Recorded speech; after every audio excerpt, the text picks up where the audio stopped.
So today's video is going to be a little bit different. I wanted to come off as a bit more conversational. Now, to be clear, this is not a conversation. This is a show. Anybody who tells you on YouTube, on the internet, on YouTube/theinternet.com, that their show is not a show, it's a conversation, is lying to you. That's what marketing executives tell you to do in order to get more engagement. And I'm giving you that truth because I'm super honest and I don't have a marketing agent. How about that? But the reason why I want to do this more conversationally and I want to get some feedback from the audience is not for those cheesy engagement reasons. It's because I actually want to know what your guys' opinion on this are, because I am not in the camp that's experiencing anything close to what is reportedly being experienced by the American public. According to polling data, apparently 25% of Americans are ready to quit their job once the pandemic ends and everything kind of gets settled down.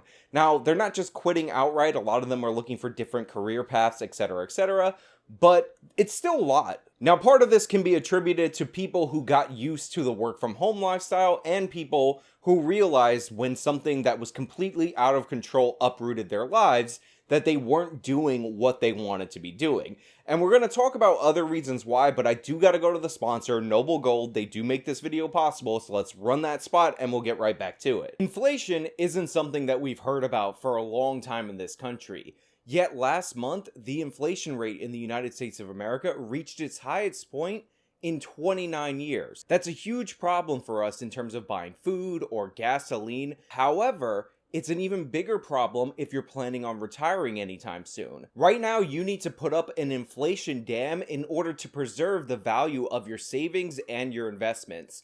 But it's not too late. Noble Gold actually specializes in retirement plans and IRAs. So their team of experts should be your first stop because they make it so easy to put together that inflation dam. And for this month, anybody who opens up a 401k or an IRA with Noble Gold, you will be gifted an American Eagle 1-ounce silver coin. Call them about this month's offer of a 1-ounce American Eagle pure silver proof coin with an IRA at 877-646-5347. Again, that's 877-646-5347.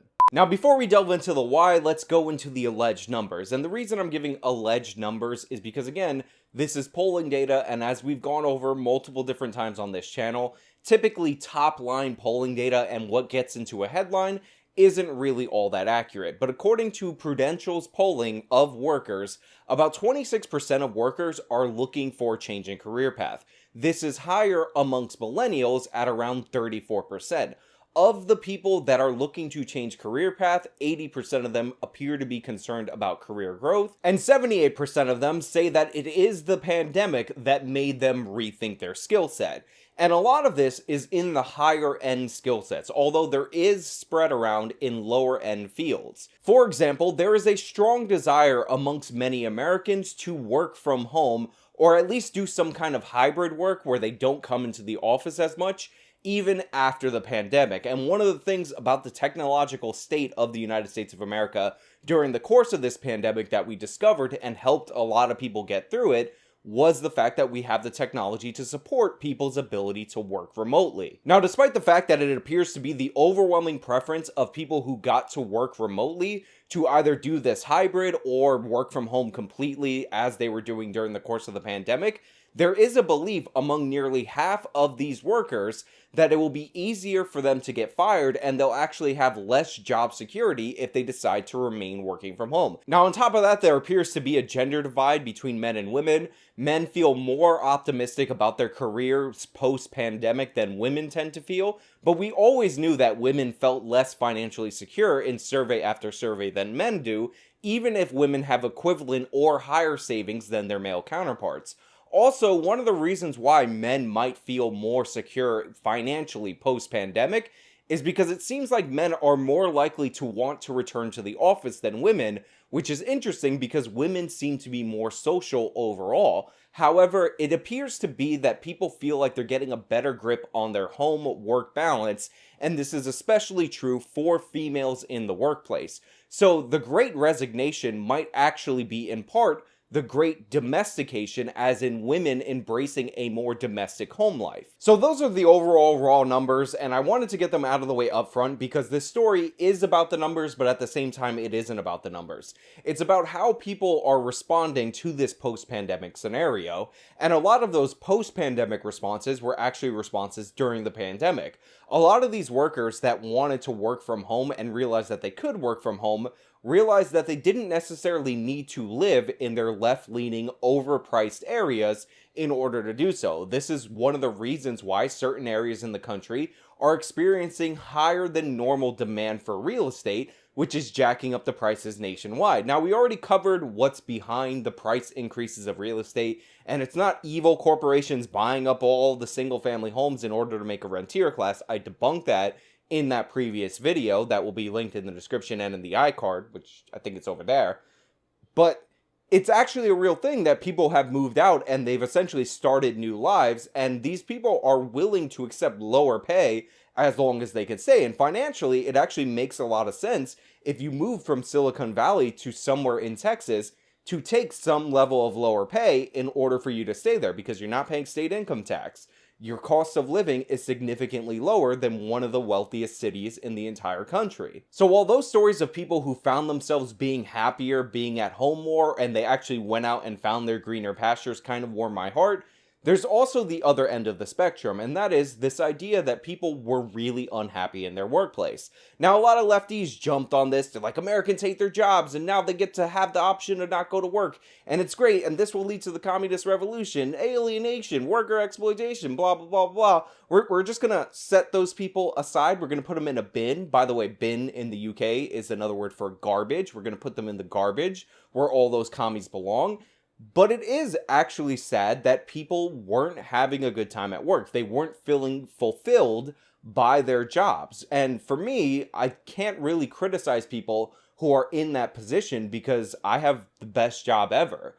I get to make videos on the internet talking about my thoughts, opinions, ideas, and making fun of idiots, and I get paid. And during the course of the pandemic, because my channel grew during that period of time, I didn't lose money like other people. This is one of the reasons why I never did one of those cheesy videos talking about how we're all in this together, we're all gonna stick it out together, because I knew that I was going to be okay, and me pretending that I'm aligned with you, who might actually be going through some legitimate suffering in this pandemic. I also didn't lose people who are particularly close to me to the virus, would have been cheesy and fake, and it's disgusting. And now that the vaccine is out, and you could see those people who are doing the whole we're all in this together shtick now say that if you didn't want to get the vaccine, then you should die from the virus. People. Understand, if you're watching this as someone that is not vaccinated, this is not me trying to shame you or convince you or anything. I'm just letting you know that I don't care what happens to you. You have made your choice. It just rings more false than ever. And again, this is one of the reasons why I do want to get your guys' feedback, because do you really feel that unfulfilled in your jobs? Does your job suck? Or do you see this sucky job as not a stepping stone? Like you feel like you have no upward mobility to a better place? Because I worked a ton of shitty jobs. When I was going through college, I drove people to work from 3 to 5 in the morning. Illegal Uber made me some nice money for cash. And I worked while I was in school in order to pay for school. The belief I had when I was doing that is that I would see something better in the future, that I was working towards something. And it seems like a lot of these people who do want to resign don't feel like they're working towards something, or they don't feel fulfilled, or like the thing that they were working towards was actually something of value. And by the way, this trend of seeking more fulfillment and a better time in your workplace has actually been happening in the high-end fields, and we've seen it in the comparison from your East Coast finance jobs to your West Coast big tech jobs. And if you're thinking, what's the connection? Remember, we only have a certain amount of people who are skilled enough at math to work on Wall Street or in Silicon Valley. So their decisions to major and go into one of these fields, which are both going to be high paying, are dependent in part about the fringe benefits. And if you look at any of the photos or videos of inside one of these Silicon Valley companies, they look like Disneyland, but these Wall Street companies look like brutal office buildings. So what we could be seeing in terms of the high-end workers, these people who felt like they weren't getting fulfilled by going to an office, spending a lot of time in traffic on a commute, and living in a small apartment, is that they can buy a bigger house outside, work from home, spend more time with their family, and they can have a little bit of that experience without changing fields. And now that they got a taste of that life and that work balance, they don't want to give it up. And this is why statements by Wall Street CEOs basically saying, if you can go eat at a restaurant, you can get your ass back in the office, are feeding the idea that these people want to change career paths. And again, it's not necessarily all on the high end. There's a lot of people who worked in the restaurant industry that got hit really hard. They were reliant on the fact that there would be people moving around and giving them tips, etc., etc.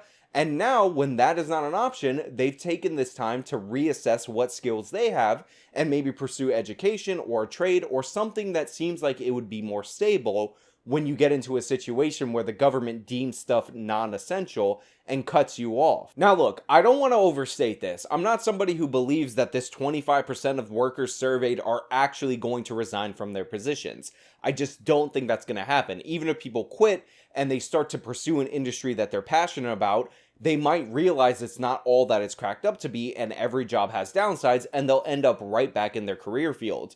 But what I am encouraged by, at least by these numbers, is something that gets often overlooked, and that's that Americans are moving more than they've ever moved in a long time in this country. Now, a number of times on this channel, I've been accused of being too harsh on people who stay in dying towns waiting for the industry to come back, or who try to elect politicians to bring that industry back when it's just not possible to do so. And the reason why I'm harsh, even though it comes off as mean and it's not intended to be, is because moving out of your place, or the willingness to move somewhere else for a job, is a huge way to break the cycle of intergenerational poverty, and it's one of the ways to have economic mobility in this country. I always give this example. Is one of my patrons. He was growing up in a bad town in Indiana. Things were going wrong. The industry had left probably before he was born, if not when he was a kid. But this guy joined the army. He got some skills. He went to a university in Texas. He ended up re-upping with a military contractor, and he was pulling in over $250,000 as a contractor overseas, so he can come back and then do something and pursue something that he actually wants to do. This is somebody who looked at the people around him in his town, a town that was failing, a town like so many other towns in this country that was struggling with opioid addiction, and said that he was not going to be a part of it, and he got out. And he didn't have money, so the way that he got out was joining the United States military, and I'm incredibly proud of him and proud of his story. This used to be a far more common story in the United States of America, and the fact that we are actually going back to Americans looking to move, looking to make changes, looking to seek out other career opportunities, looking to start businesses that they never thought they could start, but now that they see that life is more fleeting than they actually believed it to be before, I think that this ultimately will be good for the nation overall. Everybody wants to call back to some bygone era between the 1950s and the 1970s where you could go get a job turning a wrench for 40 hours a week and have a middle-class lifestyle. They forget that all of Europe's industrial base was destroyed during that time period, and the cost of transportation was such a huge factor in industry that the factories couldn't locate anywhere else that wasn't near a body of water. None of those things are true. Also, we have air conditioning, so you can set up factories in the South. This is why the death of Detroit coincides with the growth of Auto Alley in South Carolina. A lot of people need to accept that things are different, but more importantly, if you're going to think of an era that you want to call back to, think of the era of Americans going west to explore the frontier. People traveled across this country on foot, on train lines, not knowing what was out there, not knowing if they were going to be killed by Indian tribes, all to look for better opportunities. We need to have and re-embrace that attitude from our history in the United States of America. And if there's one thing that is good in all of these numbers that I'm seeing, and there's a lot of stuff that breaks my heart because I want you guys to be happy. I want you guys to feel as fulfilled and as blessed in your job as I feel, is that the willingness to move, to pick up and go somewhere else and start all over and take a chance is a good sign, and it will ultimately lead to more prosperity in the United States of America. But hey, those are just my thoughts, and more than ever, I do want to hear your thoughts down in the comments below. Are you experiencing this feeling that you don't want to go back to work? Do you want to work remotely? Are you looking to start a business or change up your career path or your educational path in some way post-pandemic? Let me know again down in the comments below. If you like the video, you know what to do. You want to subscribe, follow me on the social medias. You guys get the deal. Till next time.